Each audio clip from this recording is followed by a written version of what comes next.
Assalamualaikum and hi to our lecturer, Dr. Rashida binti Muhammad Ibrahim.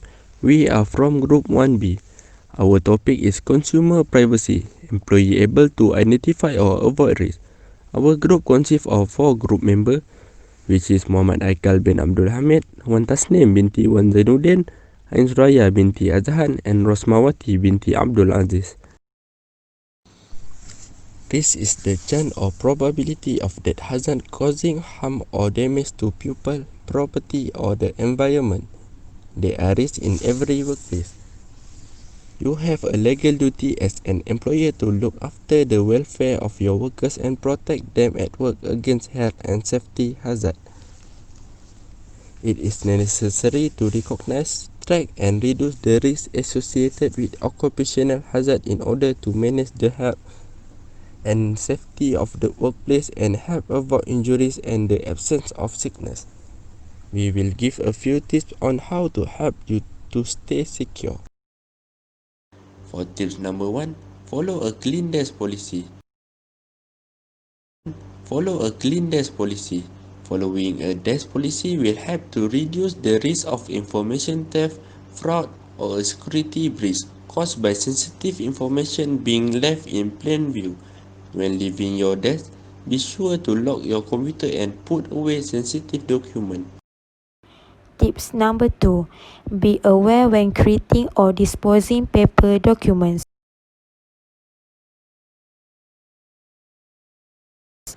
Sometimes an attacker might look for your trash hoping to discover useful information that may allow access to your network. Sensitive documents must never be disposed in the waste paper basket. And also, don't forget, if you print a document, you should always pick up the printouts. Tips number 3. Consider carefully what information you put out there. Practically anything you have ever posted on the internet can be discovered by the cyber criminals. What might seem like a harmless post could help an attacker prepare a targeted attack against you. Tips number 4. Prevent unauthorized people accessing your company.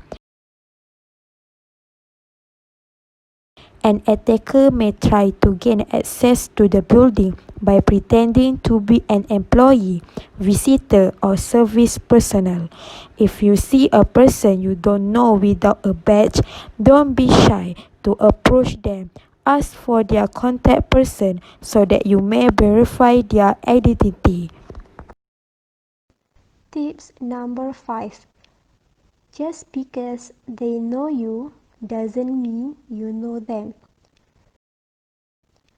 Sensitive information is usually obtained over the phone by trained fraudsters using voice phishing to anyone who wants to be a victim of fraud.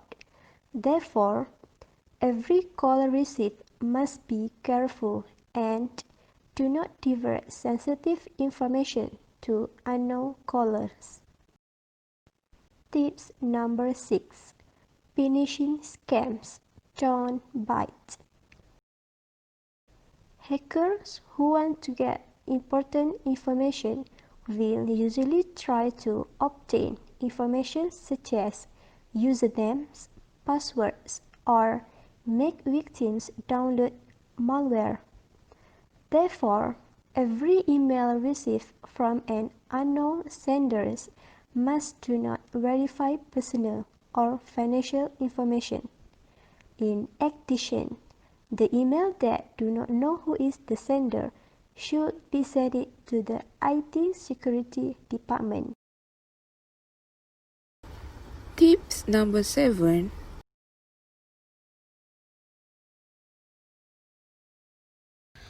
First, perform regular backups to offline storage to make sure you can restore your data from a backup if malware hits your environment.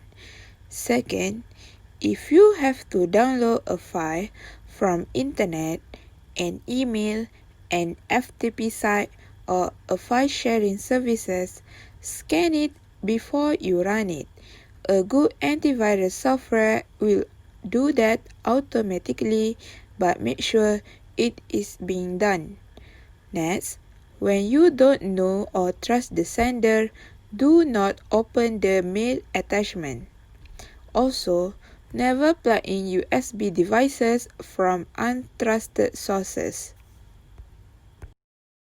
Organizations are finding themselves under the pressure of being forced to react quickly to the dynamically increasing number of cybersecurity threats.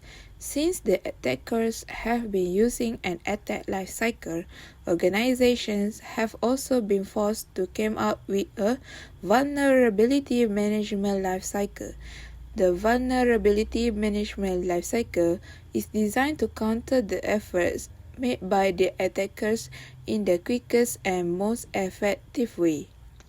If you follow this safeguard and realize anything suspicious right away, you do your part in protection from cyber threats.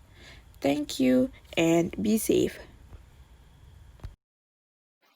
Okay, that's all from my group. Thank you.